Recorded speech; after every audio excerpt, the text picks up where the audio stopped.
సాధారణంగా బ్రెజిల్ అంటే football, football అంటే Brazil. 5 times football FIFA world cup champion Brazil. అటువంటి ఛాంపియన్లే ఛాంపియన్ జట్టు బ్రెజిల్కి నార్వే జలక్కిచ్చింది. నార్వే పసికొన ఫుట్బాల్లో అయితే నార్వే రౌండ్ 16 మ్యాచ్లో బ్రెజిల్ని ఓడించింది. దాన్ని నార్వీజియన్స్ అందరూ చాలా గొప్పగా సెలబ్రేట్ చేసుకుంటున్నారు వైకింగ్స్ తరహాలో. వైకింగ్స్ తరహా అంటే తెడ్డు, ఒక నావను నడిపే తెడ్డులాగా ఇలా ఇలా చేతులు మూవ్ చేయటం అనమాట, ముందుకి వెనక్కి.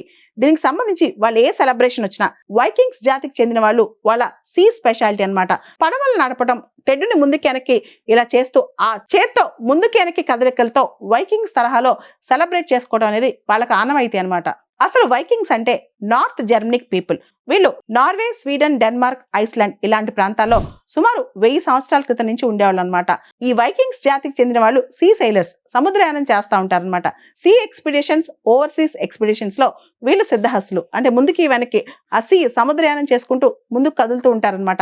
తెడ్డు తిప్పడంలో వైకింగ్స్ జాతి ప్రజలు చాలా సిద్ధహస్తులు. గంటకి దాదాపు 15 నుంచి 20 కిలోమీటర్ల స్పీడ్ లో తెడ్డుని తిప్పగలరు అనమాట. దాంతో వీళ్ళు ఏ సెలబ్రేషన్ వచ్చినా ఆ తెడ్డు తిప్పే విధానం అనేది ఒక ఆనవాయితీ అయిపోయింది.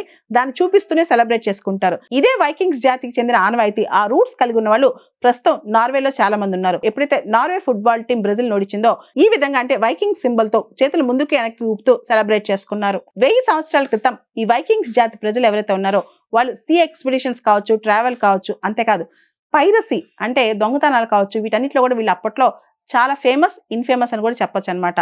వీళ్ళు ఆ తెడ్డు వేయటం, ఆ ఎక్స్పిడిషన్స్ వల్ల వీళ్ళు చాలా పాపులర్ అయ్యారు. ఇప్పటి రోజులో ఈ వైకింగ్స్ జాతి ప్రజలందరూ కూడా స్కాండినేవియన్ దేశాలు, నార్వే, స్వీడన్, డెన్మార్క్ ఈ ప్రాంతాల్లో సెటిల్ అయ్యారంట. వెళ్ళి వాళ్ళు వారియర్స్ అని చెప్పుకుంటూ ఆ ప్రైడ్ ని సెలబ్రేట్ చేసుకుంటున్నారు. వీళ్ళ మీద చాలా మూవీస్ కూడా వచ్చాయంట.